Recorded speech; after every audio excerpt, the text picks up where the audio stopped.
I don't even know if I'm live or not. Hello, how you doing today?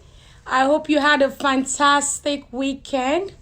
This is Bernice at San CPA here, your tax resolution expert.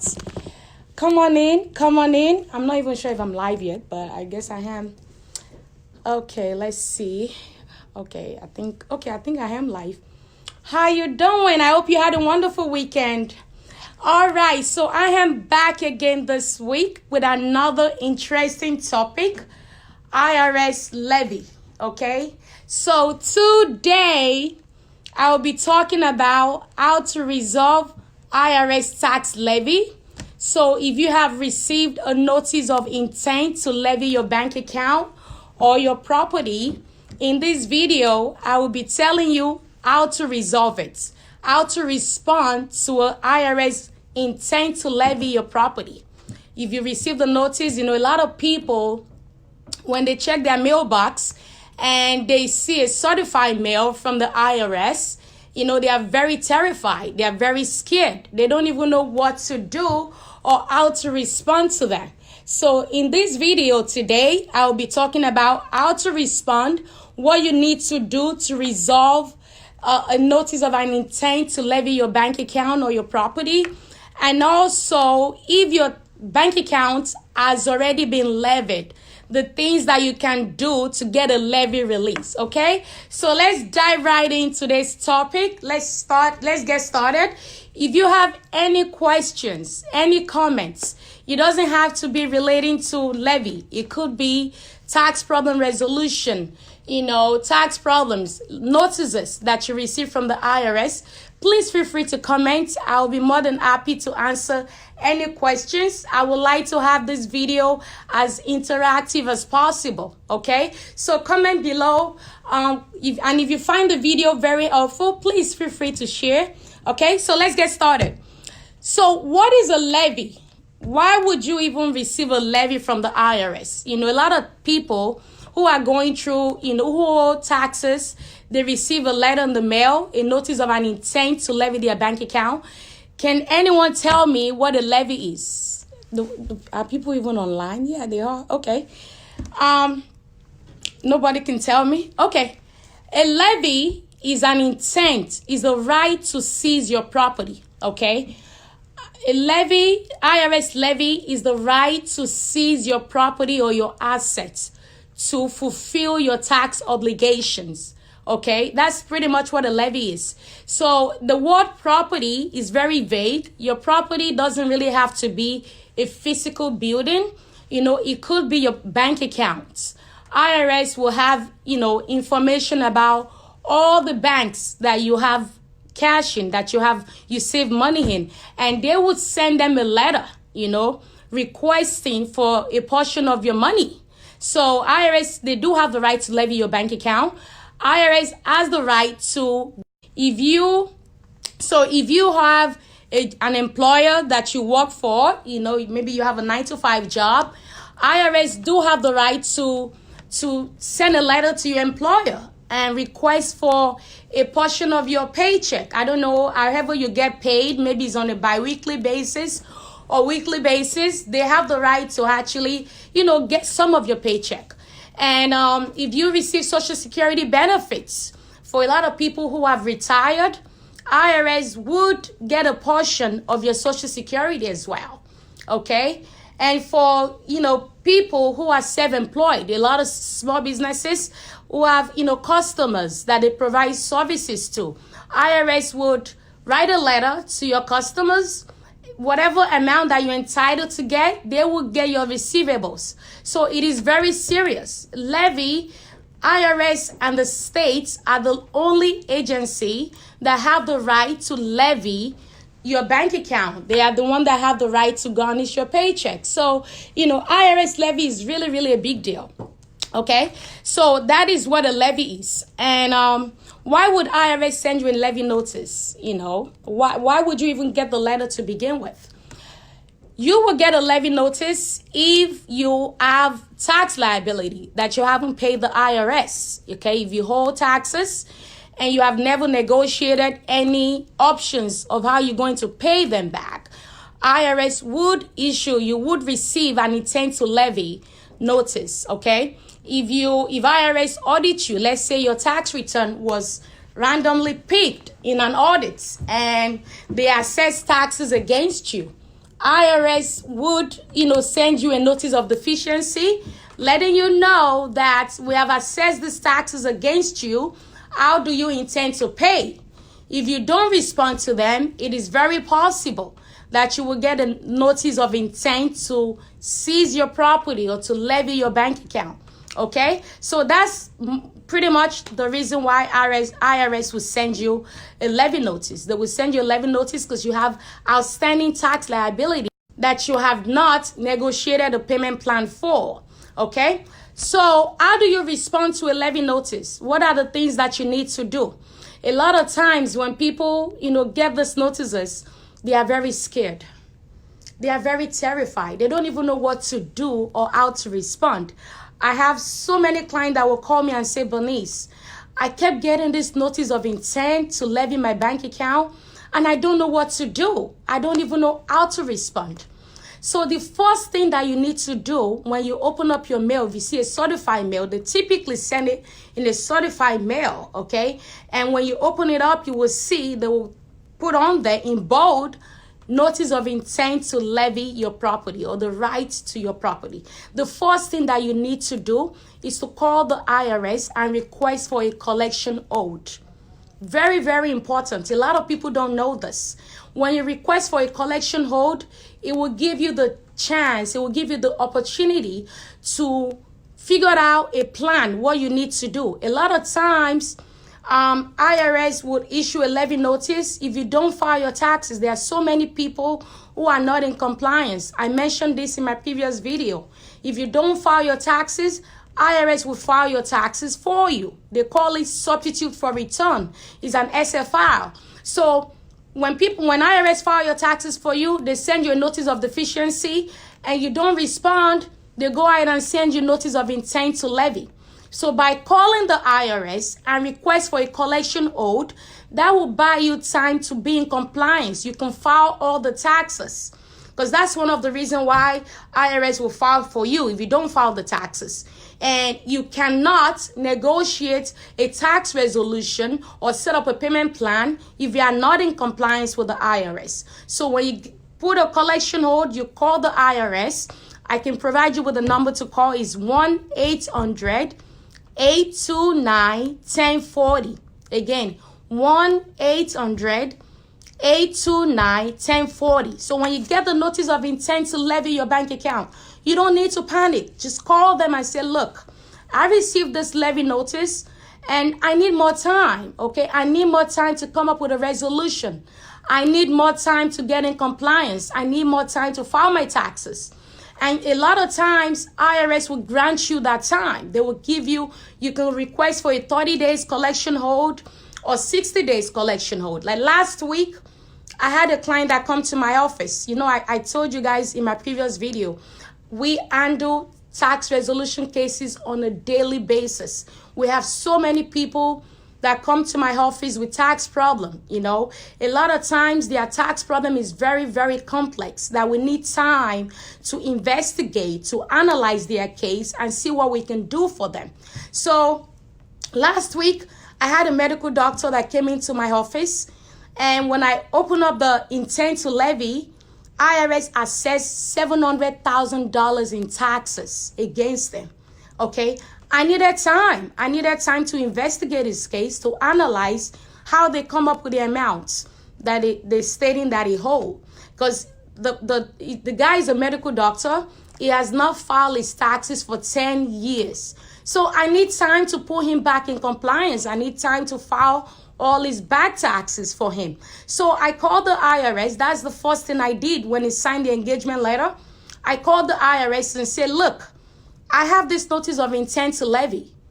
We need time because my client has not filed his taxes for 10 years.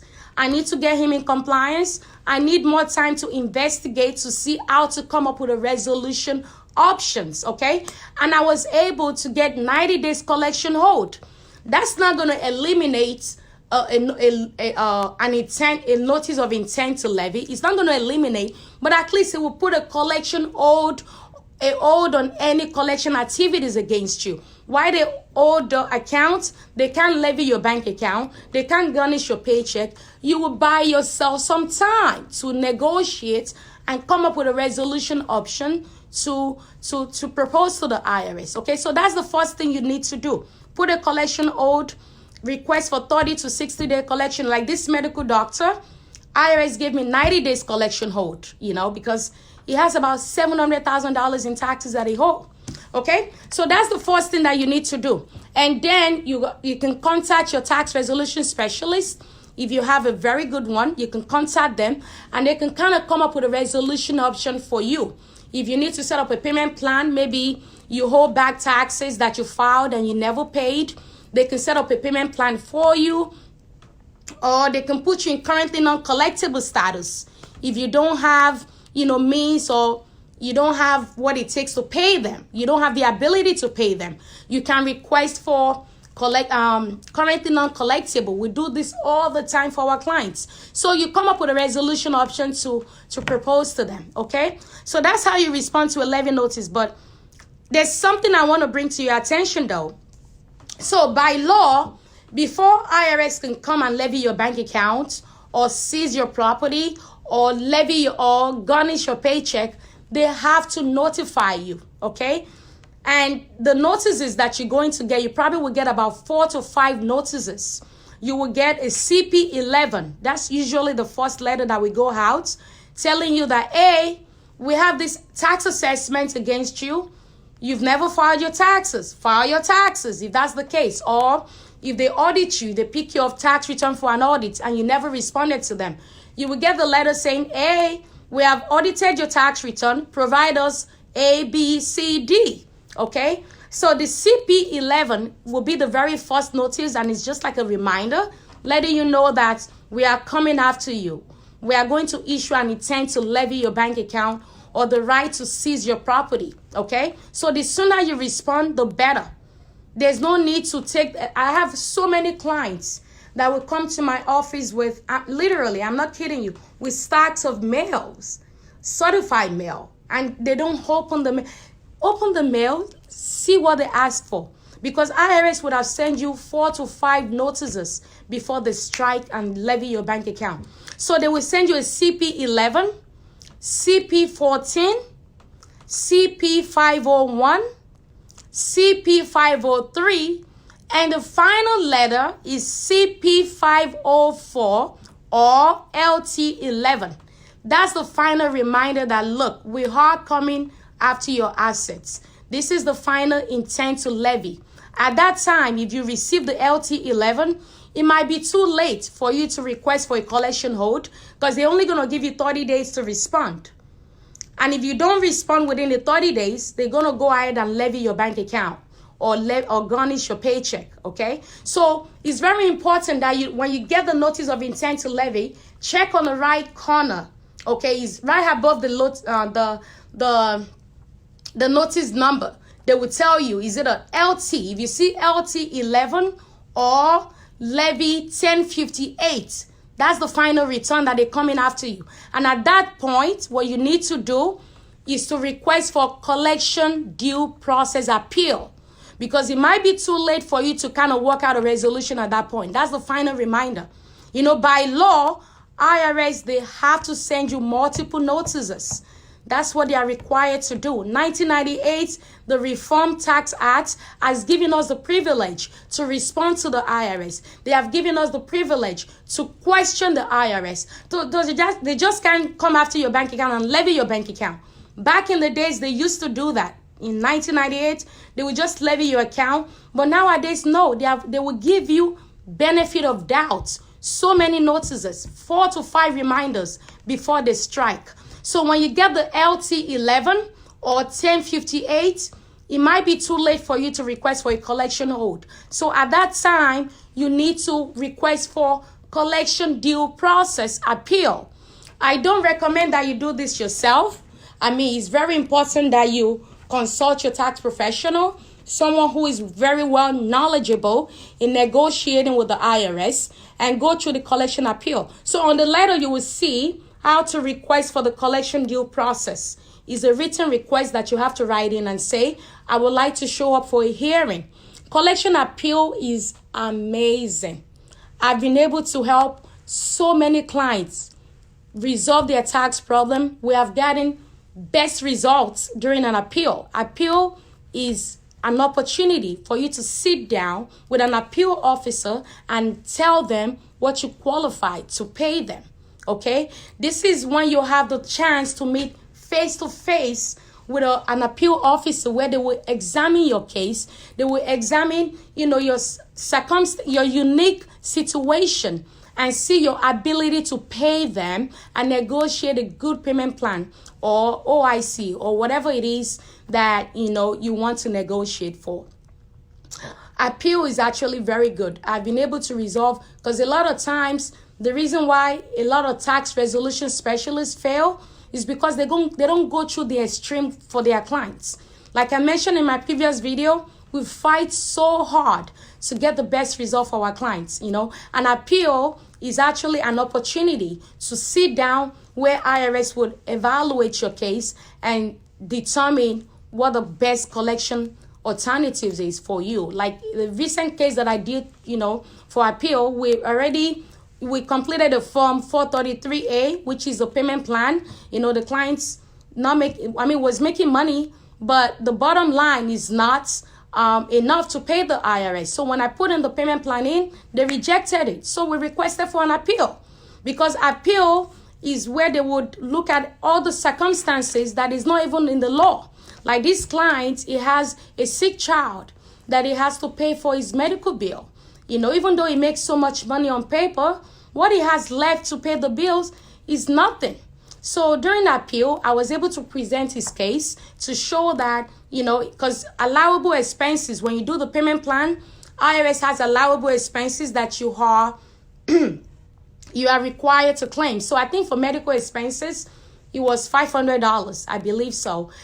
But this client spent almost $2,000 to $3,000 every month on his sick child. So during the appeal, I was able to show the burden of proof that it is legitimate expenses. Even though it's beyond the allowable expenses, we were able to get it accepted during the appeal. So it is very important that you respond to that notice of intent to levy. It is in your best interest. Please don't ignore it.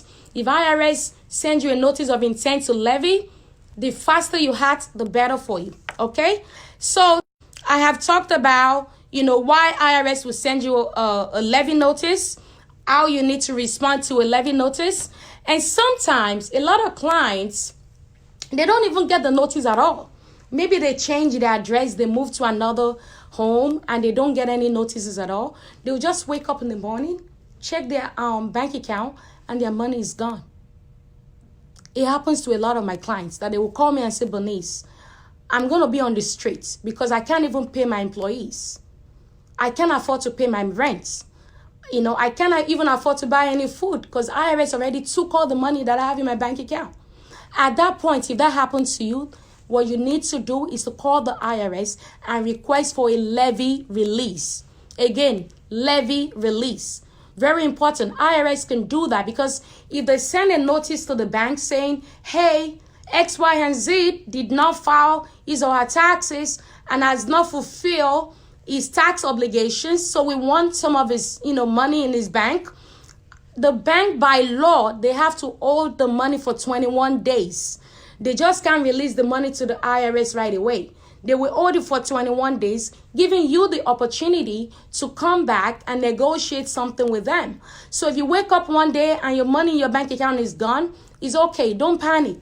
You can call us or call any tax professional that you know can represent you very well and get a lien release. They can do that. They will release the lien, put back the money into your bank account, and negotiate a collection alternatives to resolve your tax problem. Okay? I know IRS problem is very, very complex, and a lot of people go through this every day. It's really hard for a lot of people to even cope with the situation. But I want you to know that there is hope. You can actually resolve this. Just do the right thing. Respond to the IRS. You have no reason ignoring their notices. Ignoring their notices is not in your best interest. Okay, let me see if I have any questions here today.